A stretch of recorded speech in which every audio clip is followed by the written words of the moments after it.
Bueno, buenos días a todos. Hoy les vamos a hablar de la osteoartrosis de rodilla. Nuestro grupo está conformado por Luis Alexandra Trujillo, Mónica Giselle Suárez, Stephanie Moscoso, Laura Michelle Cortés y quien les habla, Valeria Vanegas.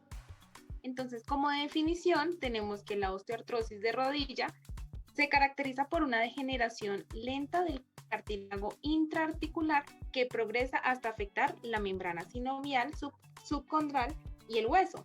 El desarrollo del dolor crónico y rigidez articular interfiere con las actividades de la vida diaria y reduce la calidad de vida relacionada con la salud. También tenemos una clasificación. Decimos que es artrosis tipo 1 cuando es de causa genética, de tipo 2 cuando es hormonodependiente y de tipo 3 cuando es relacionada con la edad. Por otro lado, encontramos algunos de los signos como sensibilidad articular y crepitación articular. Y dan la propiocepción articular por deficiencia estructural en la zona o en el tejido circundante. Esto se produce por una disminución del número de condrocitos. Esto conlleva una respuesta en diferentes factores catabólicos e inhibe la proliferación de condrocitos y la síntesis de proteínas como el colágeno e induce a una apoptosis celular, aumenta la capacidad lesiva de otros oxidantes. Por otro lado, cuando hablamos de crepitación articular, tenemos que hay una deformidad en la articulación con consistencia ósea, al tacto con crepitación al movimiento ya sea pasivo o activo. También decimos que el dolor puede aumentar con la presión y puede aumentar la temperatura en diversos grados de derrame articular. También decimos que en grados avanzados se encuentra atrofia muscular periarticular y no se encuentra concentraciones elevadas en el líquido sinovial y en los sinoviocitos de la articulación con artrosis. Ahora vamos a hablar en cuanto a los signos, el dolor. Iniciamos primero por el dolor persistente de rodilla, el cual se puede disminuir con el reposo o se puede aumentar cuando se está en movimiento. También tenemos el dolor profundo, el cual puede ser provocado, agravado, debido a que se puede estar soportando un peso debido a alguna actividad, como puede ser caminar, subir escaleras o ponerse de cuclillas. También tenemos el dolor muscular. Este se da y con consecuencia detiene el movimiento, lo cual hace que haya una inhibición muscular. Otro signo es la rigidez matutina de la rodilla y esta tiene como consecuencia una inactividad, donde el movimiento más deficiente, más afectado es la flexión. En cuanto a los síntomas, tenemos primero las deformidades posturales, las cuales se encuentran en valgo de la rodilla o en varo. Posteriormente encontramos como síntomas la desalineación de la rodilla, la cual se da por la degeneración o laxitud que conlleva a un desgaste progresivo de la articulación. Por otro lado, tenemos las anomalías en la marcha. Estas son secundarias a la debilidad y la flexibilidad, las cuales se van a encontrar reducidas.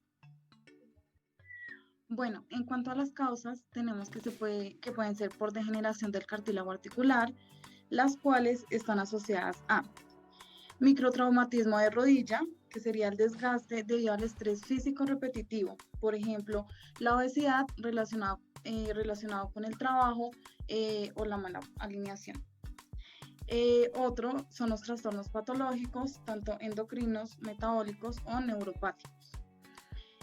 A anomalías congénitas de la articulación de la rodilla, también a artritis inflamatoria o séptica previa de la rodilla, al daño de la rodilla resultante de un trauma directo, debido a la enfermedad de Piaget, articulación de Charcot y necrosis avascular.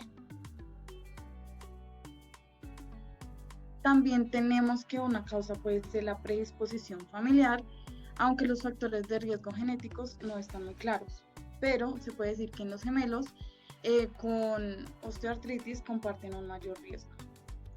Y otra causa puede ser el estilo de vida sedentario, el cual puede reducir la síntesis de la matriz extracelular del cartílago, que es promovida por la actividad física diaria. Bueno, en cuanto a la patogénesis, tenemos los cambios progresivos asociados con la osteoartrosis, en donde se da un reblandecimiento lentamente progresivo del cartílago articular, un estreñimiento del espacio articular, la formación de osteofitos, una inflamación sinovial, esclerosis subcondral y quistes. También en un estudio que se realizó durante 5 años en 1.002 pacientes holandeses con osteoartritis temprana de rodilla, se presentaron las diferentes características radiográficas. Una era el espacio ancho de la articulación. Había un ancho mínimo y ancho medial. El ancho mínimo y ancho medial estaban reducidos y había un mayor ancho lateral. Había un aumento del ángulo en varo, un aumento del área de los osteofitos, aumento de la altura de la eminencia y un aumento de la densidad ósea. También hay un sello distintivo de la artrosis de la rodilla avanzada en el examen artroscópico, que es el cartílago ulcerado focal con hueso expuesto en las superficies articulares y osteofitos en los márgenes articulares. El dolor de las extremidades inferiores y la debilidad muscular contribuyen a los déficits en la marcha y reducen la eficiencia cinética en la artrosis de rodilla temprana. Y por último, la pérdida del peso puede disminuir la sobrecarga en la rodilla en personas con sobrepeso.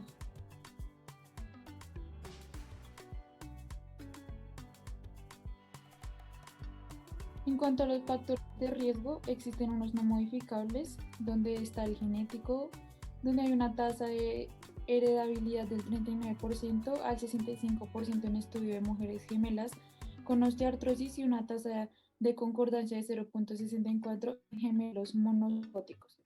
También está la descendencia de pacientes con osteoartrosis grave de rodilla, que tiene un mayor riesgo de dolor prevalente y empeoramiento del dolor de la rodilla. Los factores anatómicos y biomecánicos que contribuyen a la mala alineación de las extremidades inferiores, donde se encuentra una discrepancia en la longitud de las piernas, 2 centímetros o más, que se asocia con la artrosis progresiva de la rodilla.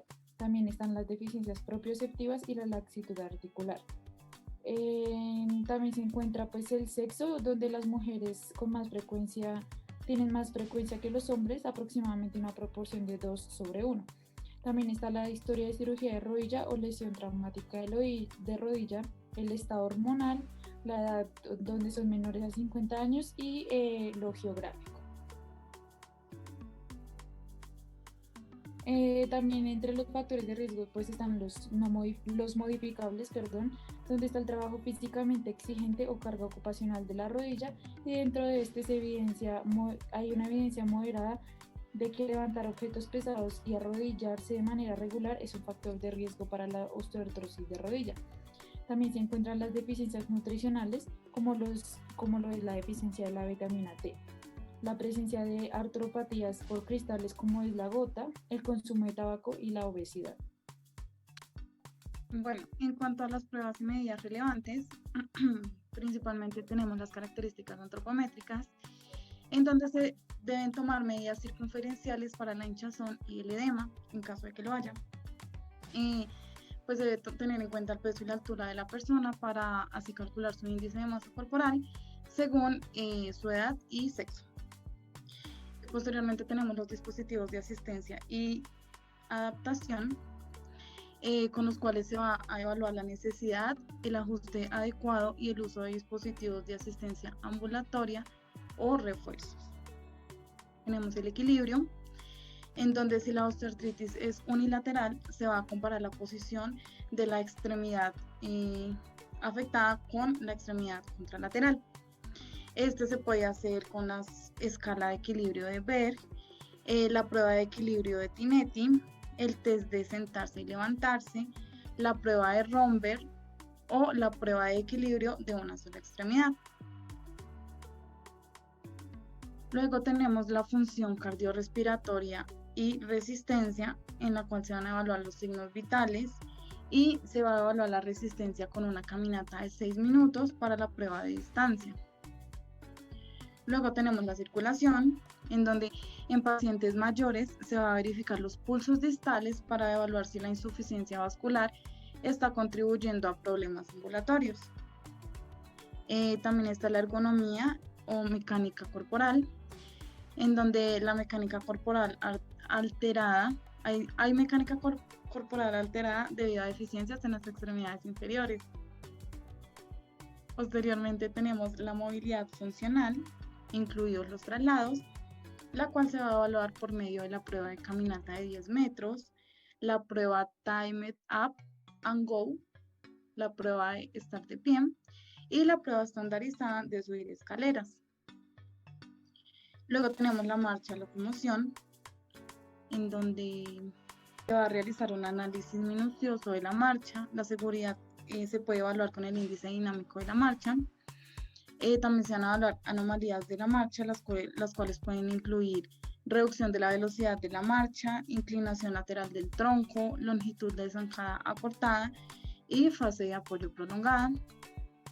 Y también se va a observar la rodilla doblada al golpear el talón y el empuje de la rodilla medial o lateralmente durante la marcha.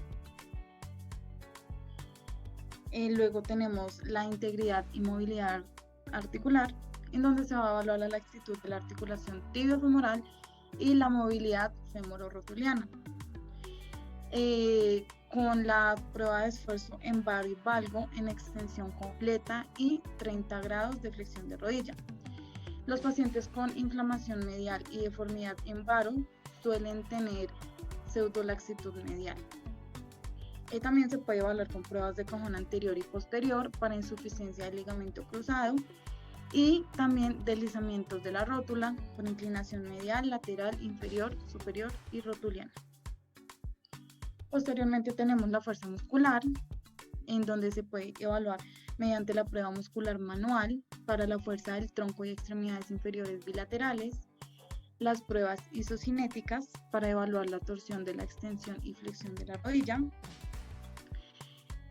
También tenemos que la debilidad o la inhibición del cuádriceps y el desequilibrio en la relación de la fuerza del cuádriceps isquiotibiales debido al dolor es un factor determinante de la discapacidad en la artrosis de rodilla.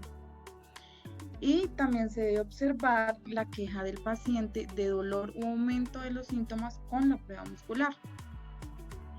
Luego tenemos la observación o inspección, incluida la evaluación de la piel, en donde se debe observar las extremidades inferiores para detectar si hay una atrofia muscular. Se debe detectar también si hay presencia de cualquier ruptura de la piel en lugares previos de incisión quirúrgica en las extremidades inferiores o si hay hinchazón. Y finalmente se debe observar si hay presencia de quiste popliteo. Luego tenemos la palpación, en donde se va a evaluar la articulación femororotuliana en busca de sensibilidad, crepitación, aumento de temperatura, edema y se va a palpar y observar si hay un seguimiento rotuliano subóptimo con el rango de movimiento activo de la rodilla. Y se van a palpar osteofitos que se encuentran proximales a los cóndilos femorales. Posterior a esto, también otra prueba es de la postura, en donde se va a realizar una prueba en decúbito supino para sentarse, la cual va a evaluar al paciente en busca de una discrepancia en la longitud de las piernas. Se puede presentar una discrepancia real o una discrepancia funcional. Entonces se va a utilizar una cinta métrica para medir la cantidad de discrepancia que tenga la persona. Luego tenemos el rango de movimiento. Se va a evaluar el rango de movimiento en flexión y extensión de la rodilla y se va a evaluar la flexibilidad en toda la extremidad inferior. Tenemos también el autocuidado y actividades de la vida diaria. Estas son pruebas objetivas en donde se va a evaluar si la discapacidad interfiere con el autocuidado o las actividades de la vida diaria instrumentales, como la escala de actividades de la vida diaria de la encuesta de resultados de rodilla. Y finalmente tenemos las pruebas sensoriales que buscan evaluar la propiocepción en las articulaciones de las extremidades inferiores afectadas. Como contraindicaciones generales podemos ver un aumento del dolor y la hinchazón o si ocurren episodios continuos de ceder a pesar de la terapia. Otra es la hinchazón debido a la rotura de un quiste popliteo, puede simular una trombosis venosa profunda. Bueno, Ahora vamos a hablar de la evaluación en cuanto al plan de atención del paciente, con sus contraindicaciones y precauciones. Iniciamos con la crioterapia. Esta es un uso frío de diferentes elementos como tratamiento. Como contraindicaciones tenemos el síndrome de Raynaud, la urticaria fría, la hemoglobina fría parosítica y la circulación alterada. En cuanto a las precauciones, debemos tener en cuenta la hipertensión, porque el frío puede provocar un aumento de la presión arterial, la hipersensibilidad al frío, el tratamiento agresivo con modalidades frías sobre una herida aguda, es mejor evitarlas, y la colocación sobre nervios superficiales durante periodos prolongados, es decir, mayor a 1 hora. Por ende, es mejor evitar estos. Proseguimos con la termoterapia, la cual es una aplicación de calor o frío para mejorar los síntomas. Como contraindicaciones tenemos que puede el paciente generar disminución de la articulación, por lo cual no se le debe realizar, una sensación disminuida, afecciones inflamatorias y traumáticas, ya sean agudas o subagudas, infecciones cutáneas, la cognición deteriorada o barrera del lenguaje, la malignidad, la tendencia a hemorragia o edema y frotaciones térmicas.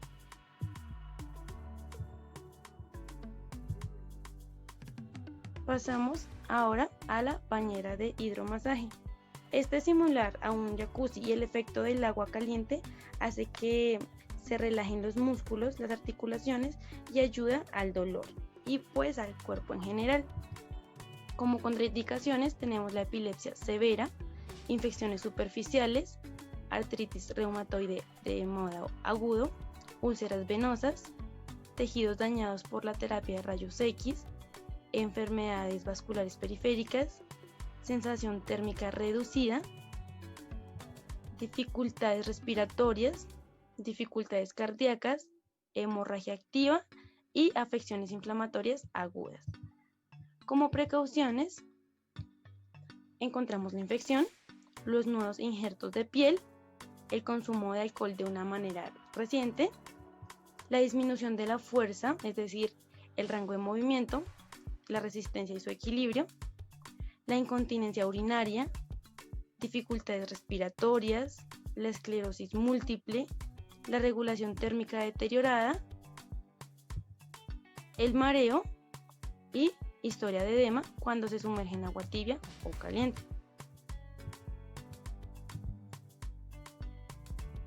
En cuanto al ultrasonido terapéutico, este se transfiere mediante ondas magnéticas de forma mecánica de mayor frecuencia que las del sonido, a través de un medio físico que puede ser un gel o cualquier otra cosa que se le asocie. Y esto lo que hace es transmitir una vibración ultrasónica al paciente. Como contraindicaciones aquí tenemos en la región de un marcapasos cardíaco, no se debe realizar, sobre los ojos y los testículos tampoco, infección o sangrado en la zona, cuando se presenta tumor presente en la zona en la que se va a tratar, tromboflebitis en la zona y sobre la pelvis, las regiones abdominal y lumbar durante el embarazo. En cuanto a las precauciones, las personas que no pueden comunicarse de manera eficaz por un deterioro cognitivo o por una barrera del idioma, hay que tener cuidado con este tipo de pacientes, dificultades circulatorias, implantes de plástico o metal y déficits sensoriales. En la onda cortopunzantil podemos ver que esta es una onda que es corta, pero esto ayuda fundamentalmente a elevar la temperatura corporal, actuando de esta manera por inducción y se diferencia el calor por convección o irradiado del calor por conducción o contacto.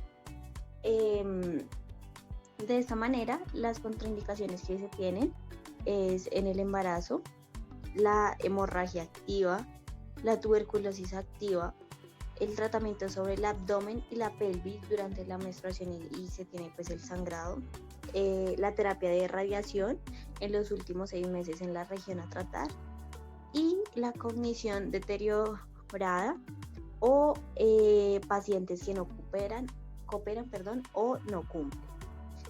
Ya como precauciones podemos evidenciar que es importante evitar las regiones epifisiarias en los niños, los tejidos especializados como lo son ojos, testículos y los implantes de metal, ya que estos se cree que son seguros cuando se administran una dosis baja, y cuando hablamos de baja nos referimos menor a 5 vatios de potencia media. Bueno, como pruebas de diagnóstico completadas tenemos las radiografías, donde las radiografías simples generalmente confirman el estrechamiento del espacio articular medial de la rodilla, esclerosis subcondral y formación de los osteofitos. Como pruebas de laboratorio, estas son las que ayudan con el diagnóstico diferencial para el factor reumatoide, velocidad de sedimentación globular, el hemograma completo y las pruebas de anticuerpos antinucleares. También tenemos como prueba de diagnóstico completada la resonancia magnética, donde se puede utilizar para descartar otras fuentes de dolor, como lo son el engrosamiento sinovial, el derrame articular, el edema de médula ósea, la atrición ósea, las lesiones periarticulares y los trastornos internos. También tenemos otra prueba de diagnóstico como es la ecografía musculoesquelética, que es una modalidad alternativa, rápida y económica para poder identificar un daño articular, presencia de osteofitos, derrames articulares y proliferación sinovial no inflamatoria. Y por último, tenemos también la artrocentesis, que se utiliza más que todo para examinar el líquido sinovial, que es típicamente de carácter normal o no inflamatorio. En el mantenimiento tenemos dos. Una es la caminata aeróbica, ya que esta ayuda a aliviar principalmente el dolor y a proveer la remodelación sin aumentar el estrés de la articulación afectada. Y por otro lado, tenemos también la limitación del ejercicio, ya que es fundamental que se eviten actividades de alta intensidad, porque si se realiza actividades de alta intensidad, podemos tener recaídas y más bien se recomienda el manejo de una actividad de moderada a baja. En la prevención encontramos diferentes factores que influyen, los cuales los más importantes son mantener un peso saludable y una forma física en general. Como lo mencionamos, esto es fundamental que se realice, pero con actividad física de baja intensidad o de moderada intensidad. Es muy importante que se consuman suplementos que contengan vitamina D. También para prevenir lesiones en la rodilla relacionadas con algún tipo de deporte, digamos, aquí hacemos referencia si el paciente realizaba tal vez deportes con cargas o de alto impacto, que pueda tener alto impacto en la rodilla, también evitar. Y de esta manera evitar las actividades de alto impacto, siendo importante el acondicionamiento de técnicas y destrezas adecuadas para el paciente.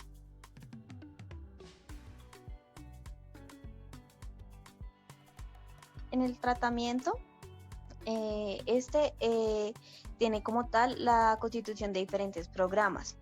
Entonces, para esto es importante mencionar que en la realización de este depende de dónde se encuentre la afectación como tal, ¿sí? Si la afectación se encuentra en déficit propioceptivos y de equilibrio o de dolor, pero en general se tiene como tal el ejercicio terapéutico y combinado con la terapia manual. Y aparte también tenemos el vendaje de rodilla, el uso de ultrasonido durante más o menos 8 minutos, tampoco se debe implementar en un lapso de tiempo muy amplio, y el uso regular de calor húmedo durante 20 minutos. Esto es importante realizarlo por lo menos durante las 4 semanas siguientes.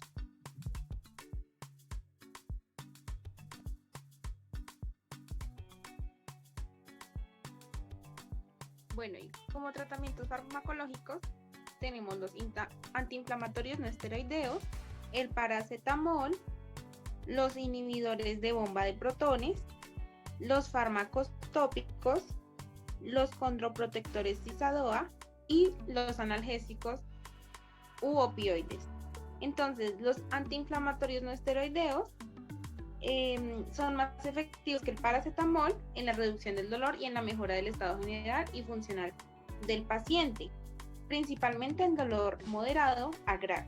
El paracetamol lo utilizamos como en la línea para disminuir el dolor y mejorar el funcionamiento físico del paciente. También tenemos los inhibidores de bomba de protones o inhibidores específicos de citocromo oxidasa, que son especiales para la reducción del dolor, la inflamación y tienen una eficacia similar a los antiinflamatorios no esteroideos no selectivos.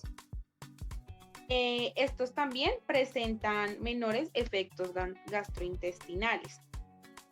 Tenemos los fármacos tópicos que sirven para disminuir la inflamación, los condroprotectores cis-ADOA y por último los analgésicos opioides, que son alternativas muy útiles en pacientes que los AINES selectivos o no selectivos están contraindicados o no tienen un efecto positivo. También se debe tener en cuenta efectos adversos de cada medicamento y su potencial dependencia. Bueno, entonces muchas gracias por escuchar esta presentación y espero que haya sido de su agrado y su interés y hayan podido aprender sobre osteoartrosis de rodilla. Muchas gracias.